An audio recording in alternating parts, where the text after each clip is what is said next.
When might it be wise to assume a guise of intellectual modesty? Once upon a time there was a Chinese restaurant in close proximity to my residence. Many years ago an individual entered the establishment and approached the greeter, presenting a note with a demanding message. "I possess a firearm. Hand over your money." The observant woman carefully examined the note before returning it to the man, shaking her head in disapproval. "Are you here for a meal? What delicacies are you craving?" The man attempted to quietly communicate that he was armed. "Gum? Did you say gum? Unfortunately, we do not have any gum. Would you perhaps be interested in our delectable chicken dish?"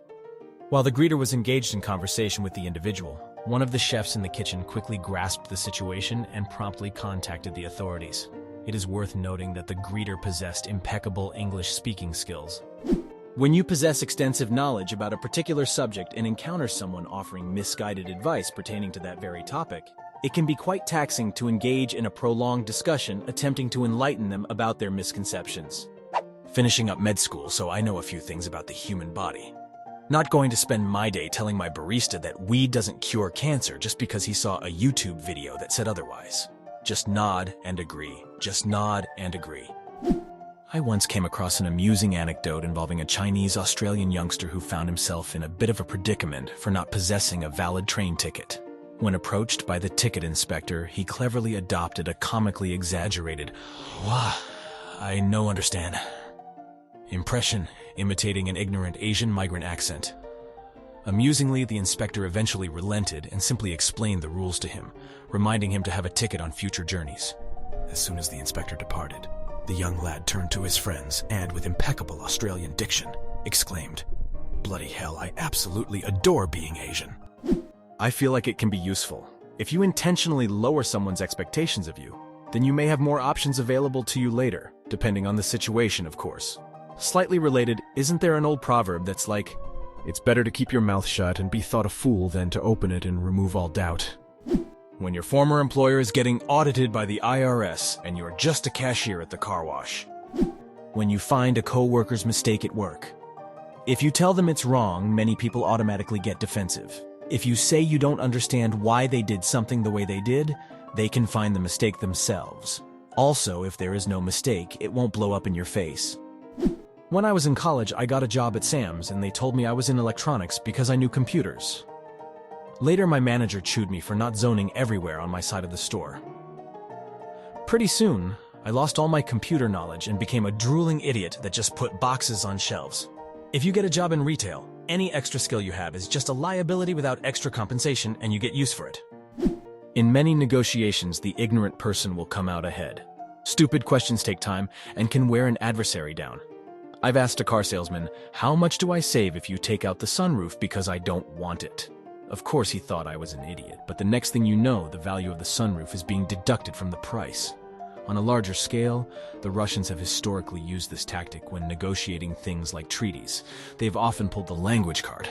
Their interpreters are not understanding what you're saying, and they need every line explained over and over. Stupidity wears people down, and they'll give you what you want just to get rid of you. Nearly always. I've come to find if you act like you don't know, most people will tell you what they know. If you do this long enough, you should acquire all the world's info. Seriously though, play dumb until you can't anymore, and if you're ever called on it. I usually just keep playing dumb and say something like, "Well, I wasn't sure if that was actually right or not. Now we know." When you're trying to catch someone in a lie, when you know all the details, but you just want to see them weave a tapestry of bullshit. When you regularly find yourself in situations where you have to interact with stupid people for long stretches of time. I interact with uneducated blue-collar men in their 50s and 60s every day. Being too smart around them is a surefire way to marginalize yourself. Thought it was worth an edit. Every day, I interact with literally hundreds of blue-collar workers, most of which are very nice guys, and many of which are very smart.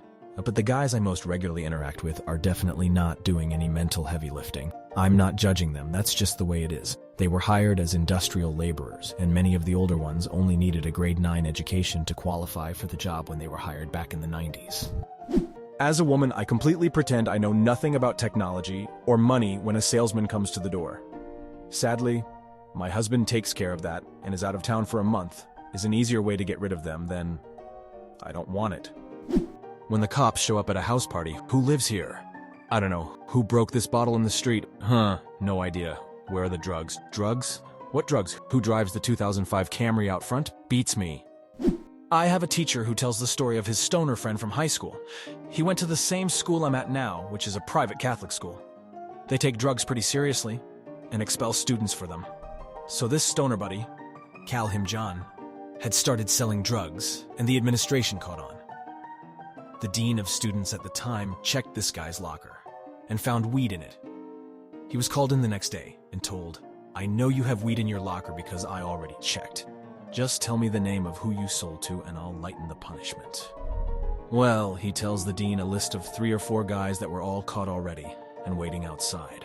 He says that's the list as he remembers it. It's not. He sold to a lot of people. The dean sends him on his way and deals with the rest of the kids. Later that day, my teacher is called in because him and the stoner are friends. This guy is in National Honor Society, works on the newspaper, 4.0 GPA, overall a good kid. The dean thought that he wouldn't lie and would rat out everyone who bought. The dean was wrong. He gets to the dean's office, walks in, and sits down. The dean says, "Look, I busted John for possession of pot, and I know you have a..." Whoa. John had drugs? Don't do this, Chad. No, You're sure you got the right John? I'm sure. I just had no idea. I mean, we've been friends for years, and he's never shown any interest in drugs. Come on, Chad. No, can I just talk to him about this? I'm sure it's a misunderstanding. Chad, get the fuck out of my office. So the moral of the story is to always deny or feign ignorance. In a deposition, the less you say, the better. Also, I don't know, and I don't remember are perfectly acceptable answers. I'm a recent graduate with a science degree, and I'm applying for lots of jobs. I have my professional CV for career jobs, and then I have my slightly crappier, shorter CV for applying to dead-end jobs. My logic is that a company doesn't want to employ a recent science graduate in a customer service role if they know the employee will jump ship as soon as a career opportunity comes along, so I dumb myself down. When you happen upon a hostage situation, if you pretend to be mentally challenged, it's possible you'll be able to catch the dude off guard. Some would say when you want to not be chosen for something, but I generally find that just means you'll get a more menial task. It's often good to not advertise smarts, but to pretend to be stupid is another occasion.